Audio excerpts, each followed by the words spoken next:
চেয়েছিলেন তো ইনশাল্লাহ এর উত্তর দিছি।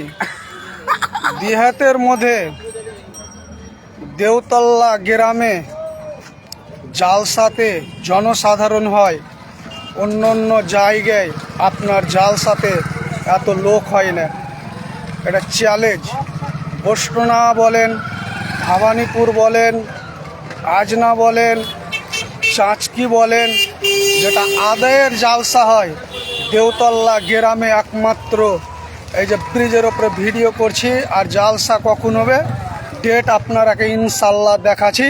আর চ্যালেঞ্জের সঙ্গে দেখতে আসবেন।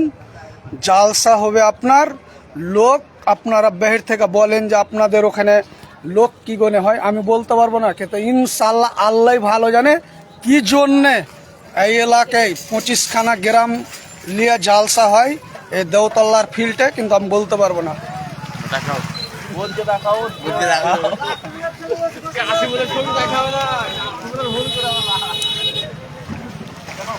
ডেট দেখালেন, ডেট ইনশাল্লাহ দেখালেন। আমি ডেট বলতে পারবো না, আপনারা ডেটটা দেখালেন। আর প্যান্ডেল চালু হয়ে গেছে।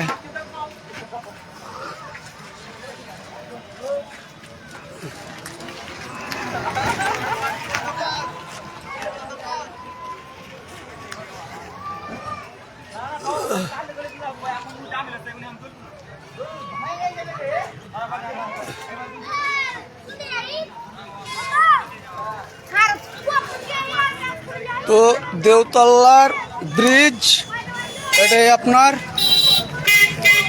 আর লোক সংখ্যা কি জন্যে হয় এটা চ্যালেঞ্জের সাথে আপনাকে চ্যালেঞ্জ করেই। এত এলাকায় জালসা শুনেছেন দিহাতের মধ্যে, কিন্তু দেওতল্লার মধ্যে এটা চ্যালেঞ্জ। যে যেটি রাস্তায় লোক থাকে, ফিল্ডে না জায়গা দিতে পারে, তখন রাস্তার উপরে লোক থাকে। সুরুর মোড় থেকে লিয়া, হবুলের মোড় থেকে লিয়া, আপনার সাহেবের মোড় থেকে লিয়া, এখানে রফিক মুখিয়া, আশরাফুল মুখিয়ার গে মোড় থেকে, টিপুর সুলতানের গে মোড় থেকে লিয়া গোটা রাস্তায় লোক থাকে। এটা চ্যালেঞ্জ। আপনি আসবেন, আপনি বলেছেন যে আপনার এখানে লোক হয়, আপনি ভিডিও ছাড়েন, ইনশাল্লাহ ছাড়ি। আর দেখালেন,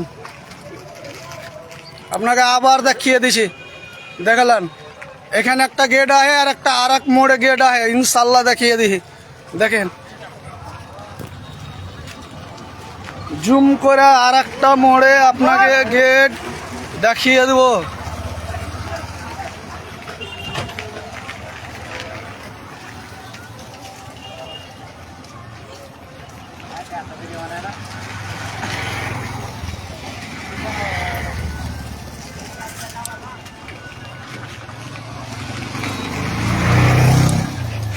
আর একটা মোড়ে গেট দেখালাম।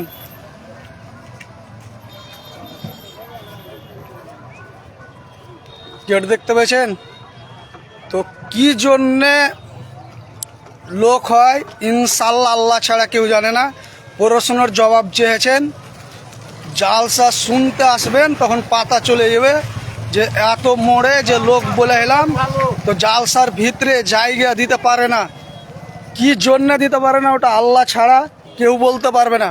কিন্তু যতটি পাকুড় বিধানসভার মধ্যে, দিহাতের মধ্যে জালসা হয়, টপার হয় লোকজন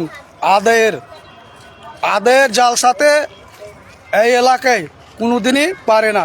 ইনশাল্লাহ আল্লাহর রাস্তায় এটা দেখে নেবেন। আর আমি বলতে পারবো না কি জন্য হয়, কিন্তু সুরুর মোড়, হবুল মোড়, সাহেব মোড়, টিপু সুলতানের গে মোড়, আশরাফুল মুখিয়ার গে মোড় এবং রফি মুখিয়ার গে মোড়, এইসব মোড় থেকে লোক আপনার ইনশাল্লাহ থাকে। আর চ্যালেঞ্জের সাথে বলছি, ইনশাল্লাহ দেখতে আসবেন, তখন বুঝতে পারবেন। পড়াশুনো করে কোনো লাভ হবে না, দেখে নেবেন নিজের চোখে। জয় হিন্দ, জয় ভারত, জয় সংবিধান।